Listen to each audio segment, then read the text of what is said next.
Hello friends. Today we will discuss about the Khilafat movement, which is one of the most important movement in the Indian history and of course in the global history. This movement actually was one of the most prominent during the era of uh, 20s, and it is started in 1919. Basically, it was a kind of pan-Islamic political protest, a campaign in the Indian subcontinent that was against the British rule and to support the Ottoman Empire in the post World War I. And this movement actually emerged after the armistice of the Montrose in 1918 and gained the momentum with the Treaty of Sevres in 1920, which actually threatened the existence of the Ottoman Empire. So the movement actually collapsed by late 1922 when Turkey gained a more favorable diplomatic position. By 1924, it simply abolished the roles of Sultan and the Caliph, because we know that Sultan and Caliph were the most prominent leading bodies of the caliphatic system in the Islam.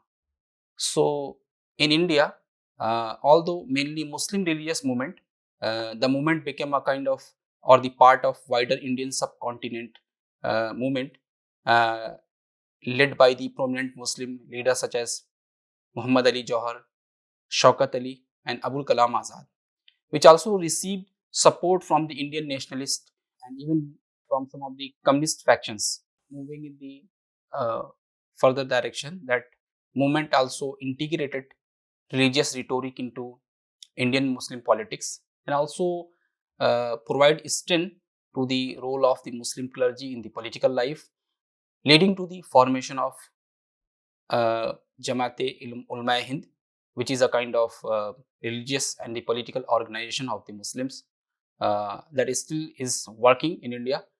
So basically, this movement altered the trajectory of the uh, Muslim nationalism, and that also make a kind of shift from a secular to a more religiously infused movement.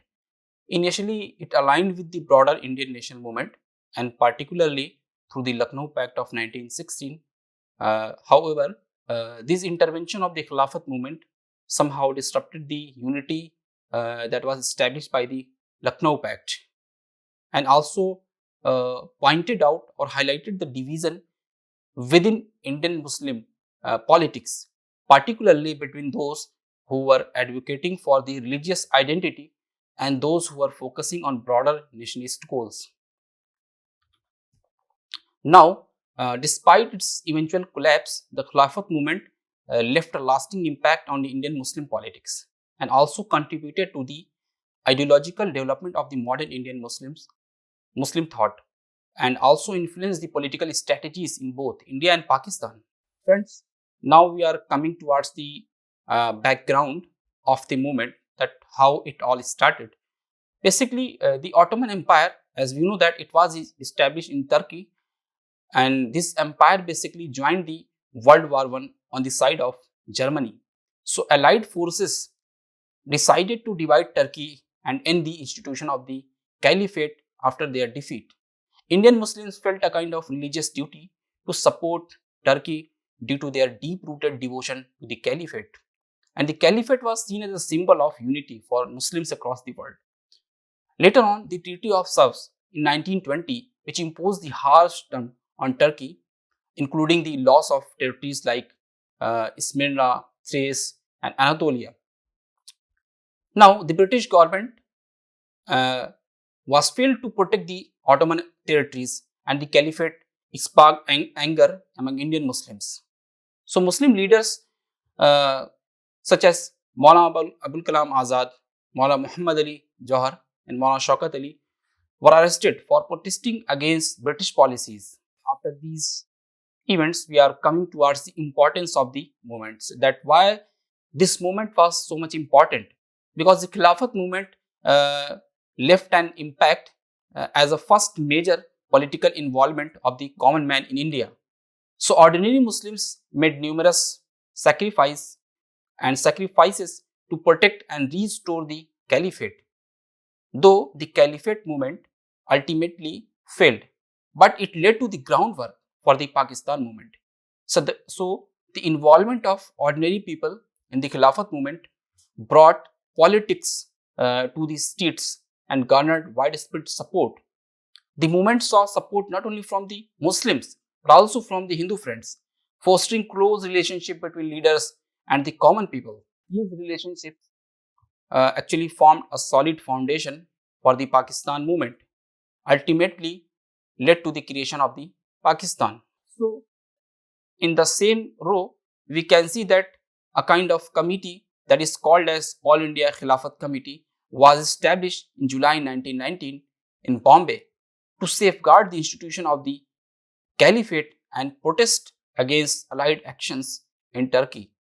The first Khilafat conference that was held in Delhi in November 1919, attended by Congress leaders like Gandhi and Nehru, and many decisions those were made at the conference, including the boycotting victory celebrations, boycotting British goods, and non-cooperation with the government. The second Khilafat conference took place in Amritsar in December 1919, where Maulana Muhammad Ali and Shaukat Ali, known as the Ali brothers, were released from British detention and joined the session. And finally, the Ali brothers played a significant role in mobilizing the masses and working with the Congress party for the Khilafat cause. Now, the collaboration between the Khilafat conference and the Congress party began, and recognizing mutual grievances against British policies such as the Rowlatt Act of 1919, as we know that one of the most harshest act in the Indian history. As you know that every movement have some kind of uh, demand, some kind of objective and aims.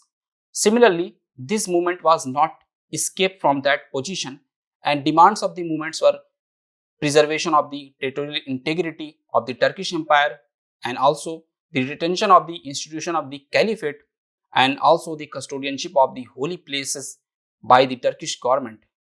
Now, one more demand, that was direct suzerainty of the Jaziratul Arab, including Mesopotamia, Arabia, Syria, and Palestine under the Khilafat. So that is basically a kind of geographical demarcation that called as the Jaziratul Arab, which include the Mesopotamia, Arabia, Syria, and Palestine. Now, the movement aimed to protect Muslim lands, ensure the continuity of the temporal power of the Khalifa without any mandate. And Muhammad Ali also articulated a kind of demand of the Khilafat movement in a speech that he delivered in Paris on March 21, 1920. He also emphasized the preservation of the Khilafat's territorial and temporal authority and Muslim control over the island of the Arabia without any external mandate or the protection.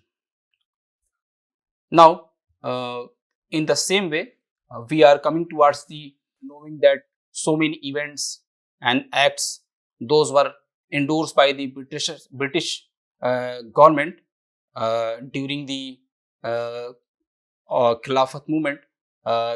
These were the important aspect of the Khilafat movement. That's why we need to discuss it here. Among those events or the many of the effort those were endorsed by the British, Rowlatt Act is one of the most important, that was passed in 1919. So Rowlatt Act was a highly controversial law that was passed by the British government in India, which basically granted authorities the power to arrest and detain individuals suspected of the political activities without trial or the legal assistance. And then the act drew strong criticism from both Muslim and Hindus in India, who saw it as a violent violation of the basic principle of justice. And the Qaeda-e-Azam Muhammad Ali Jinnah also resigned from the central legislature in protest against the Rowlatt Act. The act basically have aimed to replace the repressive provision of the Wartime Defense of Indian Act 1915 with the permanent legislation based on the report of Justice S.A.T. Rowlatt's Committee of the 1918. Now, the Rowlatt Acts were met with the widespread resentment from the Indian public, leading to the Mahatma Gandhi, who organized the protest movement. The protest culminated in the massacre of the Amritsar in April 1919, and then contributed to the Gandhi's non-cooperation movement from 1920 to 1922, which is one of the most famous movement in the Indian history. And now, despite being passed, the Rowlatt Acts were never actually implemented. The further event that actually one of the most important in the context of the Khilafat movement, that was the Jallianwala Bagh incident that occurred in the April 1919 in Amritsar in India, and British authorities opened fire on a crowd gathered at Jallianwala Bagh and resulting in hundreds of deaths and injuries. General Dyer ordered the troops to fire without warning, direct shooting towards the densest section of the crowd. And then the number of the deaths in this is disputed, with estimates ranging from official figure of 379 to Indian National Congress figures of over 1000 killed. Now, General Dyer's actions were condoned by his superiors, but he was relieved of his command for a mistaken notion of duty. And then the incident led to the widespread outrage in India and became a symbol of British operation. You know that in uh, Jallianwala Bagh incident, near about 1000 people were killed, and there was a kind of rage and the anger among the masses. That's why this incident led to the widespread outrage in India and became a symbol of British operation. The Jallianwala Bagh incident fueled further opposition to British rule and contributed to the momentum of the independence movement. Further, the Khilafat conference that was held in Karachi in July 1921, that was to express loyalty to the Khilafat and the Turkish Sultan despite the dismantling of the Ottoman Empire by Allied powers. So it welcomed the Mustafa Kemal's Ataturk efforts to expel foreign forces from Turkey and also demonstrated ongoing support for the Khilafat movement in India and solidarity with the Muslims worldwide. Now, the non-cooperation movement is one of the most important movement in the similar context, which was launched in the 1920 and continued till 1922 under the leadership of the Mahatma Gandhi. And it was a response to various grievances, including the Rowlatt Act, Jallianwala Bagh massacre, and martial law in Punjab.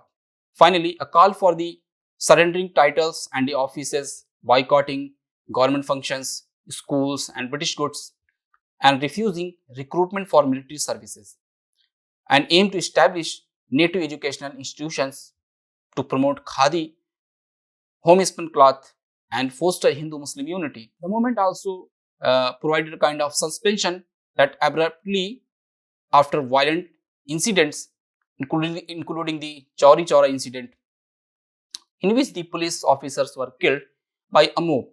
Despite setbacks, the movement raised a national awareness and inspired the further struggles for independence.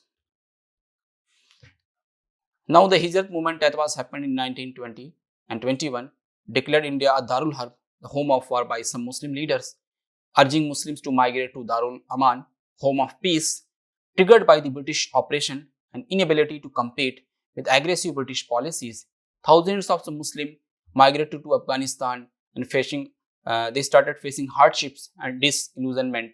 Ultimately, they considered an ill-advised emotional movement with no constructive results, leading to further impoverishment and hardship for many participants. Further, now we are going to see that how the Khilafat movement was ended. As we know that Mufla revolt that was happened at the Malabar coast in August 1921, the descendants of the Arab Muslims revolted against the Hindu landlords due to the brutal treatment, and local Hindu unions portrayed the uprising as a Hindu-Muslim issue, embittering the relations, and Hindu-Muslim unity demonstrated during the Khilafat movement was undermined. Police sided with the landlords, leading to the violence and propaganda against Muslims. Further, the increase in violence in 1922, the non-cooperation movement launched by Gandhi in 1920 that aimed to be peaceful, violence increased over time, culminating in the Chauri Chaura incident in February 1922. And then Congress activists attacked a police station, that resulting in the deaths of the 21 policemen, and Gandhi's sudden decision to call off the non-cooperation movement affected the Khilafat movement adversely, creating a kind of distrust. Finally, some developments were also happened in Turkey, such as the uh, abolishment of the Khilafat movement, and then the establishment of the Grand National Assembly in Turkey, where the Kemal Atatürk emerged as a national leader and abolished the Khilafat movement uh, or the Khilafat institution in Turkey. So Atatürk basically expelled foreign forces and restricted the powers of the Sultan. Atatürk was appointed as a chief of the state by the Grand National Assembly in October 1922. In March 1924, the Grand National Assembly abolished the institution of the Khilafat, causing widespread resentment among Indian Muslims, and the delegation was sent to Turkey failed to achieve their objectives, leading to the gradual disappearance of the Khilafat movement. Now, friends, we are moving towards the conclusion that what we can derive from such incidents and those what happened during the Khilafat movement, and what and in what way it resulted, uh, the Khilafat movement, despite the collapse of the caliphate, played an important and the crucial role in the political development of the Muslims. So Muslims basically learned about the importance of the leadership and the political organization through the movement. They also united in India in support of the Caliphate of Turkey, demonstrating a kind of solidarity against the British rule. The movement heightened the awareness of the Indian Muslim about their global community and their connection with the Muslim worldwide. It also instilled the idea and desire for a separated homeland among Indian Muslims. Various incidents during the movement revealed to Muslims that they could no longer trust Hindus or the British. The sudden withdrawal of the Congress support at a critical juncture also highlighted the need for Muslims to rely on themselves for survival and progress without depending on other nations. This was the conclusion that actually drew from the Khilafat movement. So, thank you.